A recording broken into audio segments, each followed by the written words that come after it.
All right, everything we need. Dog. Baby, not yelling right now. No idea. I didn't think everything was gonna fit. It's a lot of stuff for one little human. Here we are. Success, I guess. Ready to go. Last year was my first time at Grinduro California, and I won. It was pretty cool. There it is. Numero un. Given that I did that, I figured I better come back this year and try to defend my Grinduro title. But this year I have an 8-week-old baby, which is something new. It's our first child. So I decided that of all the races you could bring a family to, this is probably the one that makes the most sense. 17 minutes away. Baby is yelling. He's done very well, but now he's not happy. Yeah. Oh, he stopped. Look at that. Eyes are open though. Yeah, everyone is tired of road tripping. There's Mount Shasta. Can't get here sooner enough. I'd done a Grinduro in Quebec before, and it was just like kind of what I felt like I wanted gravel to be. In some places, gravel has become, it's a race from start to finish, and that's cool, that's fine. But I like riding around with my friends and swimming in lakes and eating food, and then like still trying to rip each other's legs off for 20 or 30 minutes at a time. I think it appeals to just like having a big fun ride, and also to what my skills are as a cross racer.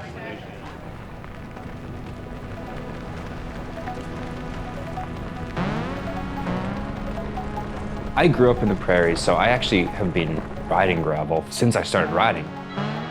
There was the highway, and then there was the other highway, and if you wanted to not ride on the highway, you were riding on something gravel.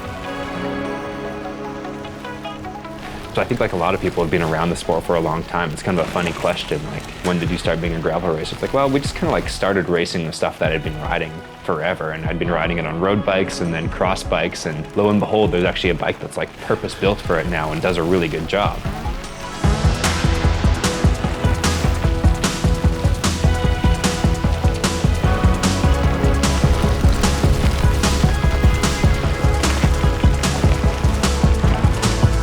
So for this race, I'm riding the brand new Revolt X.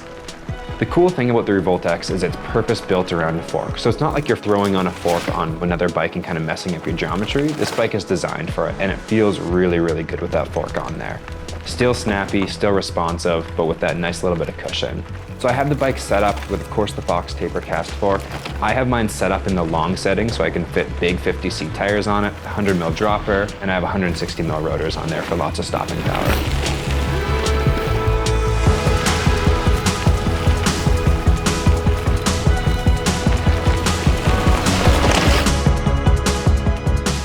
It is a super fun bike to ride around on mixed terrain. You're linking up a ride like Grinduro that has like some pavement and some gravel and some single track. This is the bike where you can do those big, big rides with a little bit of everything in them. Maybe you can go as fast on another bike, maybe, but you're not gonna have as much fun. This is the bike you wanna be riding for maximum fun, which is kind of the Grinduro vibe.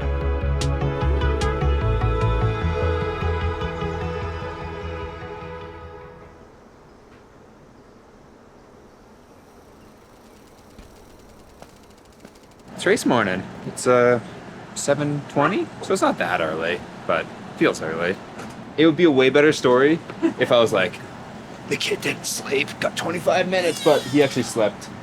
What, like all-time best sleep last night. Only woke up once.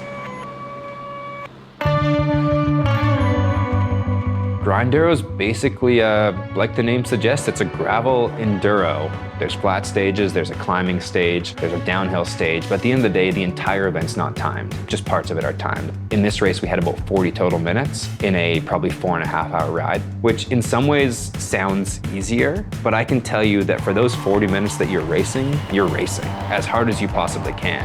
And the rest of it, you can take as long or as little time to get from one stage to the other as you want. Look back when they aren't looking.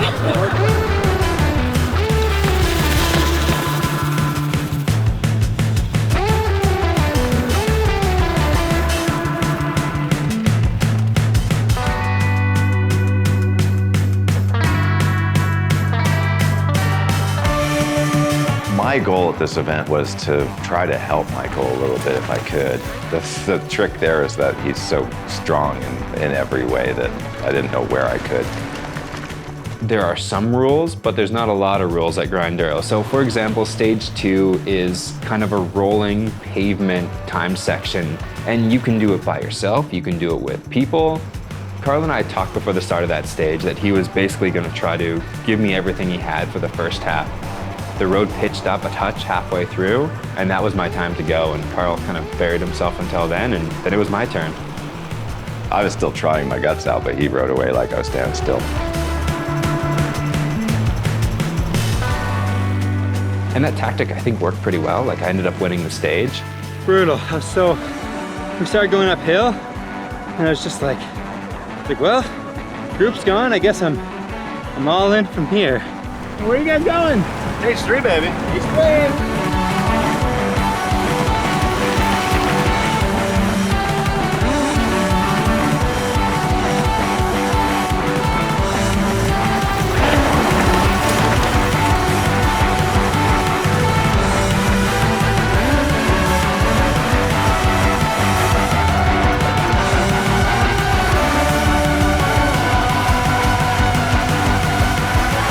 This year I came back with the goal of trying to defend, and I put down, I think, a pretty good race all in all. I didn't end up winning, I ended up second. It's always a sneaky hard day out there. You're like, I only raced for, what I raced, 39 minutes flat, but somehow I'm like absolutely knackered. I think that Barry Wicks, the first year he went to Grinduro, called Grinduro Summer Camp for Bike Nerds. It was great just to like catch up with all of these friends. Hadn't like interacted with my whole family in a long time or ever, and bring those groups full circle. I never want my life to be, oh, this is bike racing Michael and this is family Michael. This is what I do, and bring my family as a part of it as long as they enjoy being there.